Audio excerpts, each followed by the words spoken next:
Good morning, everyone. Myself, Dr. Sarita, and today we are going to do the poem O Great Poet by Daya Pawar. Daya Pawar was a Dalit Marathi novelist, poet, and activist. His novel Baluta, 1978, was an autobiographical narrative of the atrocities suffered by Dalits, which shook Marathi society. The encouraging response caused him to write another book detailing the negative response he received from his Dalit community after the publication of Baluta.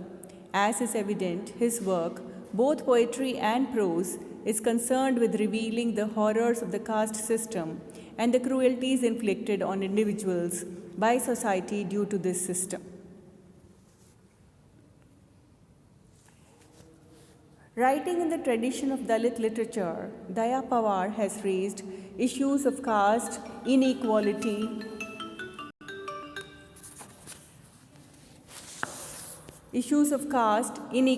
and oppression, as well as questions of indoctrination. Indoctrination means process of teaching a person or a group to accept a set of beliefs uncritically, that is, accepting something without criticizing it. The great poet of the title, who is addressed in the poem, is Valmiki, the author of the Ramayana. Daya Pawar juxtaposes the misery of Valmiki's life and background against his monumental work, in which he glorifies Ram Rajya.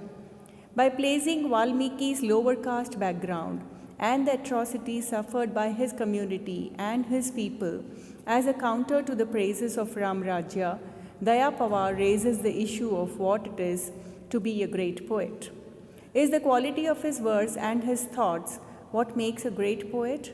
Or is it that poetry should be a weapon, a mode of protest, a medium to raise the consciousness of the downtrodden and express their pain? Pawar also speaks obliquely about the ways in which the caste inequities are strengthened and perpetuated by the indoctrination that conspires with outright oppression. The internalization of inequality and inferiority by members of lower castes, which causes them to remain in positions of marginality, is also shown by Valmiki's reluctance to speak about his people and their problems, preferring to focus on a Ram Rajya, during which his own people continued to be outcast and oppressed. An instance of their oppression can be seen in the story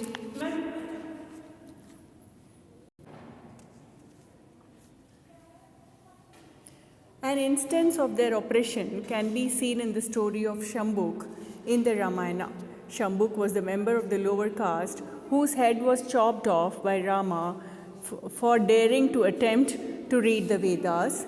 Though this is a controversial fact, because some critics believe that it is an interpolation.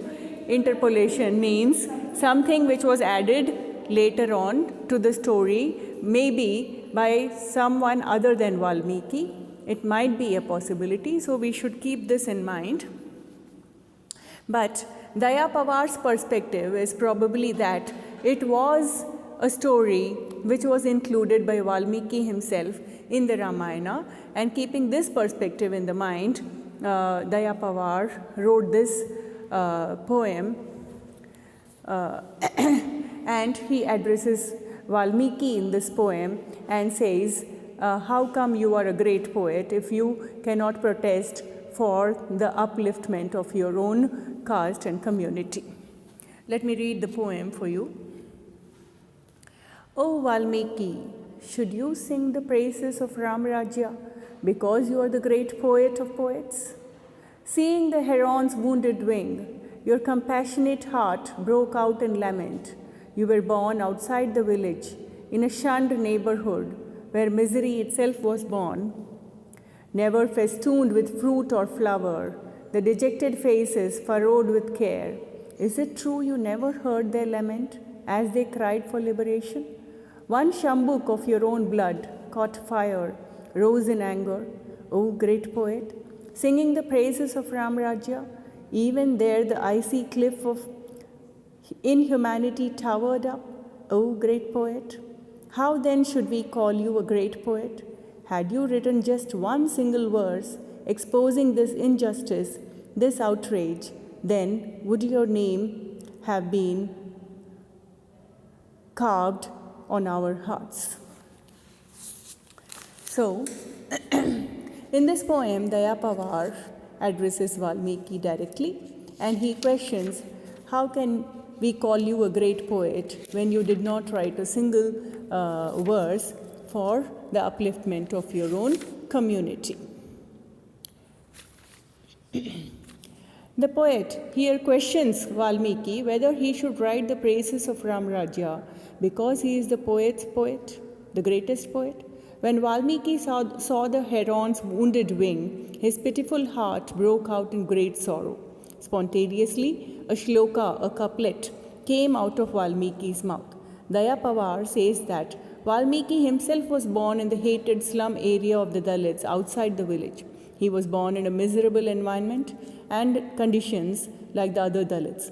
Have the poet Daya Pawar, here the poet Daya Pawar presents a contrast. On one hand, Valmiki felt so much compassion at the sight of a wounded heron, a bird, while he felt no feeling. No, he did not have any feeling for the people of his own caste who suffered great injustice and atrocities at the hands of upper caste.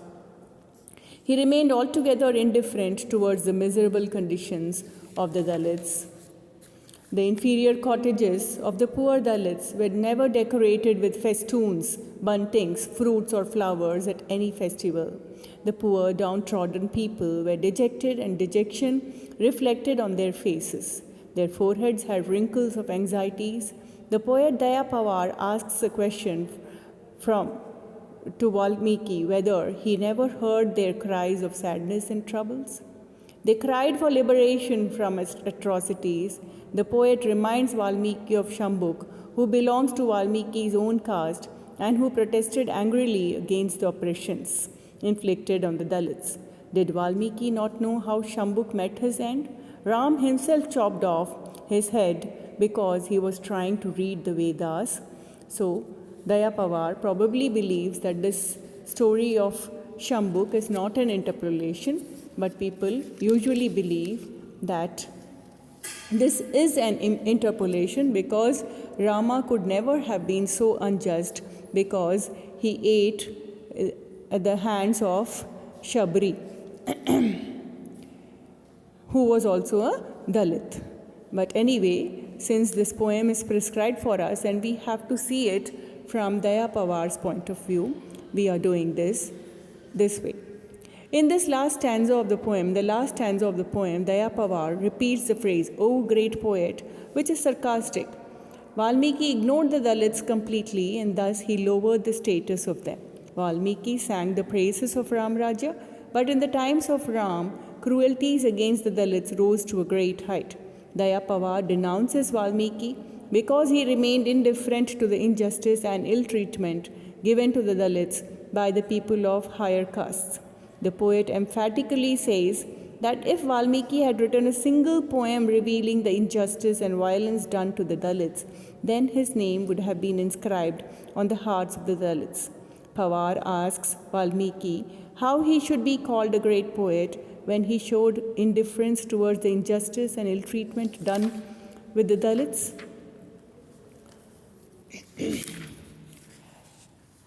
Daya Pawar, as I told you,